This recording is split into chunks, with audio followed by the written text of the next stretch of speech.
You're welcome, and happy Halloween, I said, smiling and waving to the children walking off our porch, eagerly showing their parents what they had received. How many ghosts were there this time? My wife Julia called from the living room, head buried in a book. All of them? So that's 3. Oh wait, there's a baby. They aren't wearing a costume though. Julia looked up. Who would bring their baby out on a night this cold? She said, concern edged in her eyes. It can't be more than 45 degrees outside.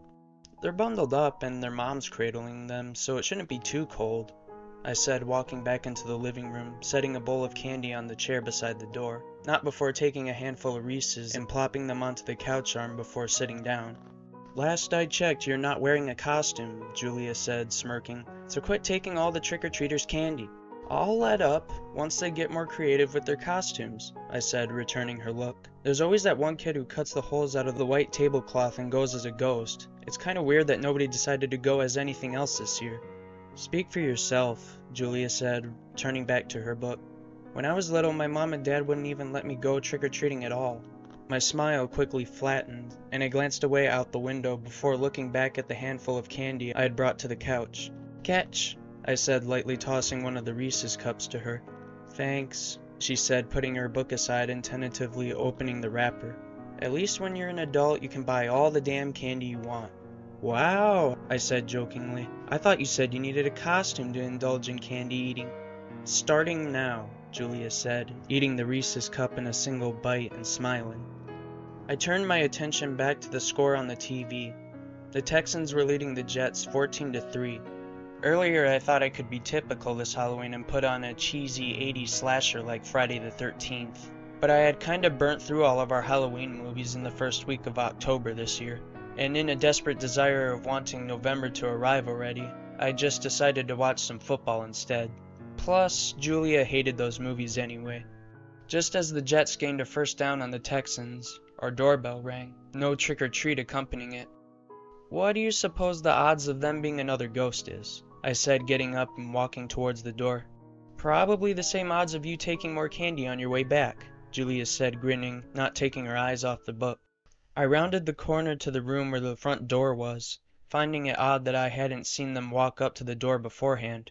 I grabbed the bowl from the chair and glanced through the door window. I could see the silhouette of somebody's head, covered in what appeared to be black cloth.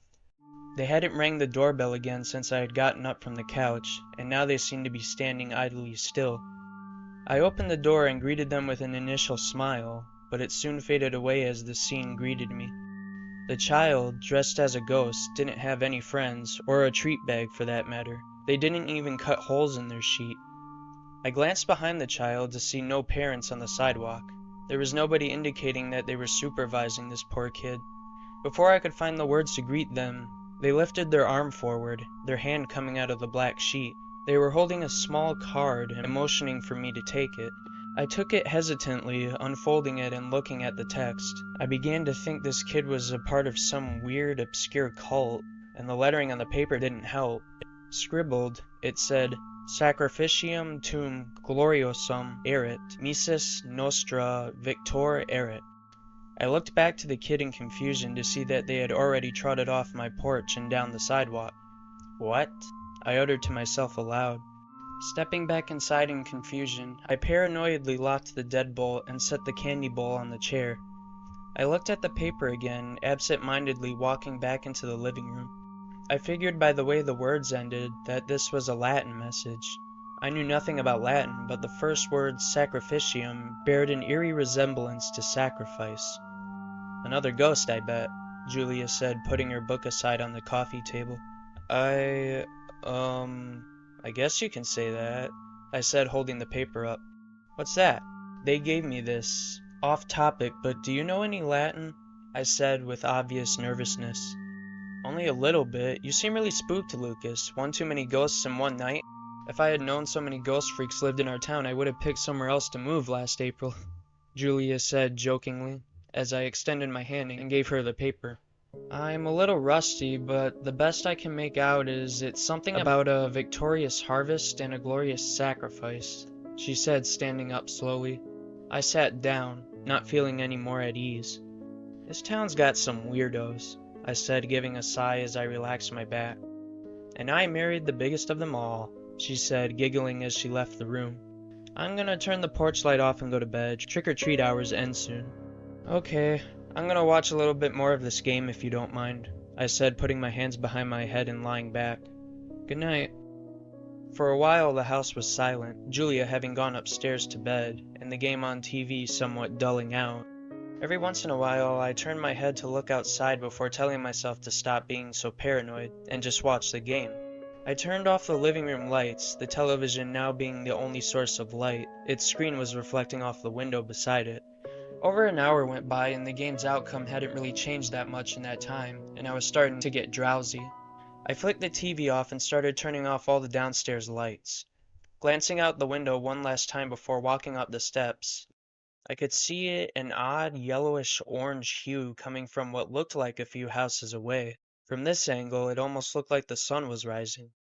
I walked up the stairs half asleep, feeling around for the handle.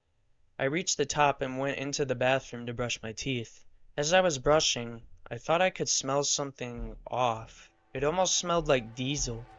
Being half asleep, however, I chalked it up to simple paranoia and washed my mouth out and headed for our bedroom. I froze when I opened the door. Standing by the window was Julia. She was barely moving, just staring out the window, swaying slightly. She didn't even react to me opening the door. It didn't take me long to find out why, because when I looked out the window, my breath caught in my lungs. Outside stood our neighbors, and their neighbors, and what looked like to be half the town and more. They were all standing at an arm's length apart from each other, in a circle, around our house. Lucas? Julia stammered, her eyes as wide as mine. Jesus Christ. I seethed in fear, looking at the crowd and the people right beside our house. The children, the same kids who had happily been walking the streets with their families just hours ago, were now pouring gasoline on and all around our house, looking up at us and smiling through their sheets. Their eyes showed no mercy. Their parents glared at us from the circle. The adults began chanting, saying, Sacrificium gloriosum, missis victrix, over and over, holding torches in their hands. The kids, wearing their innocent ghost costumes, eagerly and playfully echoed their chant, as if this was some special event they could only participate in on rare occasions. Julia was growing weak, covering her nose as the smell of gas reached our room. I braced to move us out of the room, but she wouldn't move, just standing there, shaking, skin pale and gray. I barely noticed the children had run back to their parents in unison, taking their torches with glee before rushing back to the edges of our house. Julia! I yelled now, urgency straining my voice. We have to run. Jesus Christ, we gotta go. The children all raised their torches in unison before uttering one last, bone-chilling chant before dropping them onto the petrol. All Hallows Eve.